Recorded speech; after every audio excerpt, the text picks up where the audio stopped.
नमस्कार, सत श्री अकाल। गुरु ग्रंथ साहिब में 15 भक्तों की वाणी को स्थान मिला है क्योंकि वे सारे उच्च कोटि के संत भक्त थे। आज हम उन्हीं महान संतों में भक्ति काल के ज्ञान मार्गी शाखा के संत कबीर जी के बारे में कुछ ज्ञान प्राप्त करेंगे। कबीर जी के अनुयायियों ने अलग से कबीर पंथ भी बना लिया है और उनकी शिक्षाओं पर चलने का प्रयास करते हैं। कबीर जी के जन्म के लिए कहा जाता है कि वे एक विधवा स्त्री से पैदा हुए थे जिसने लोक लाज के डर से उन्हें लहर तारा नामक तालाब में फेंक दिया, जिसे नीरू और नीमा नामक दंपत्ति ने उठाकर उनका पालन पोषण किया। रामानंद जी कबीर के गुरु थे। उन्होंने स्वयं कहा है, काशी में हम प्रकट भये रामानंद चेताए। कबीर जी पढ़े लिखे नहीं थे। उन्होंने अपने अनुभव की बात अपनी रचनाओं में कही है। वे कहते हैं, मैं कहता हूँ आँखें देखी, तू कहता कागज की लेखी। अर्थात आप लोग दूसरों को पढ़कर कहते हैं और मैं अपने अनुभव से कहता हूँ। कबीर जी ने गुरु को परमात्मा से भी अधिक महत्व दिया है। वे कहते हैं, गुरु गोबिंद दोऊ खड़े, काके लागू पाए, बलिहारी गुर आपने, जिन गोबिंद त्यो बताए। उन्होंने वर्ग भेद का विरोध करते हुए कहा है, जात पात पूछे नहीं कोई, हरि को भजे सो हरि का होई। कबीर जी ने हिंदू मुस्लिम दोनों के आडंबरों, अंधविश्वासों, रूढ़ियों का विरोध किया और मूर्ति पूजा, तीर्थ, व्रत, धर्म के नाम पर हिंसा की आलोचना की।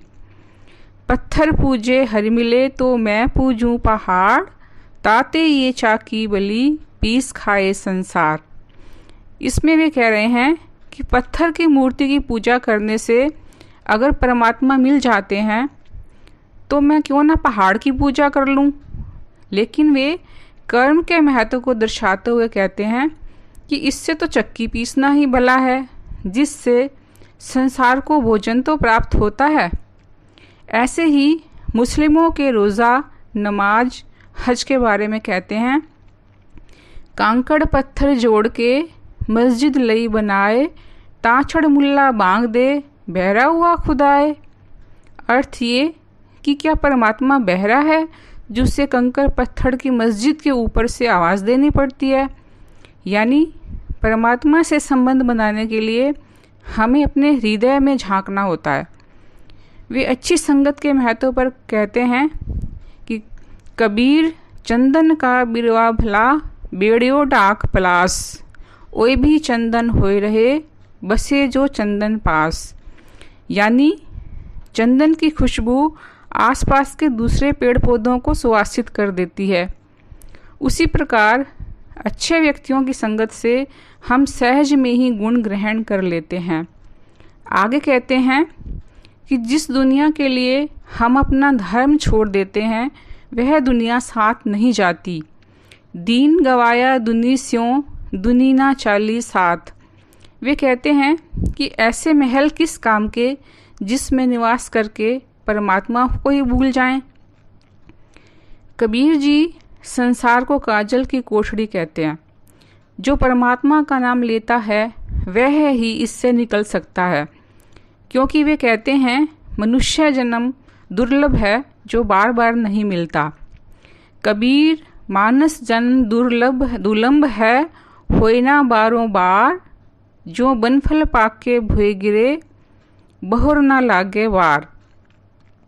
साथ ही वो समझाते हैं कि मनुष्य को घमंड नहीं करना चाहिए। कबीर गर्व ना कीजिए, रंक ना हंसिए कोय, कबीर गर्व ना कीजिए, ऊंचा देख आवास। यानी किसी अमीर व्यक्ति को किसी गरीब व्यक्ति को देखकर हंसना नहीं चाहिए। वे कहते हैं, कबीर लूटना है तो लूट ले, राम नाम है लूट, फिर पाछे पछताएगा जब प्राण जाएंगे छूट। यानी मरते समय पछताने से अच्छा है कि जीवन रहते हुए परमात्मा के नाम का सिमरन कर लेना चाहिए। कबीर माटी के हम पूतरे मानस रख्यो नाव, और माटी कहे कुमार ते तू क्या रोंदे मोए, एक दिन ऐसा होएगा मैं रोन दूंगी तोए। मिट्टी के बारे में कबीर जी ये दोहे कहते हैं, जिसका अर्थ है हमारी देह मिट्टी की बनी हुई है। कुम्हार मिट्टी को रौंद कर बर्तन बनाता है और उसी मिट्टी में एक दिन मिल जाता है। माला फेरने के बारे में कहते हैं, माला फेरत जुग भया, फिरा ना मन का फेर, कर का मन का डार के, मन का फेर। यानी हाथ की माला को छोड़कर हमें अपने मन से परमात्मा से जुड़ना चाहिए। कबीर जी सधोकड़ी भाषा का प्रयोग करते थे, जो मिला जुला रूप थी, जिसमें अवधी, ब्रज, पूर्वी हिंदी, पंजाबी, राजस्थानी का मिश्रण था। उनकी रचनाएं बीजक नामक ग्रंथ में संकलित हैं, जिसमें साखी, शब्द, रमैनी सम्मिलित हैं।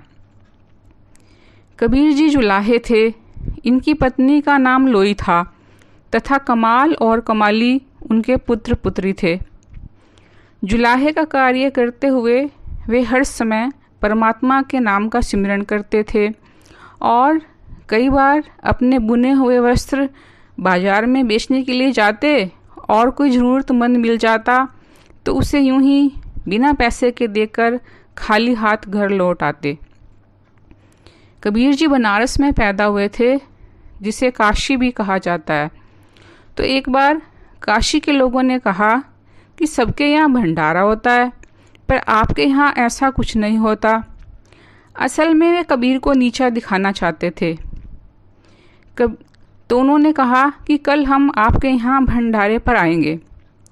कबीर जी ने हाँ तो भर दी, लेकिन उन्हें पता था कि घर में इतना राशन पानी तो है नहीं। तो उन्होंने क्या किया, वो घर से निकलकर नदी किनारे जाकर बैठ गए कि मैं घर पर ही नहीं मिलूँगा तो लोग अपने आप से चले जाएंगे। तो अगले दिन मुंह ढककर कबीर जी घर जा रहे थे कि रास्ते में उन्हें कोई पहचान ना ले। तो रास्ते में उन्होंने देखा लोग बर्तनों में खाना लिए कबीर की जय जयकार करते हुए आ रहे हैं और बोल रहे हैं कि ऐसा स्वादिष्ट खाना तो हमने आज तक नहीं खाया, साथ में बर्तन भी मिले। कबीर बहुत हैरानी की अवस्था में अपने घर पहुँचे और घर का नज़ारा देखकर समझ गए कि आज परमात्मा ने स्वयं आकर अपने भक्त की लाज रख ली है।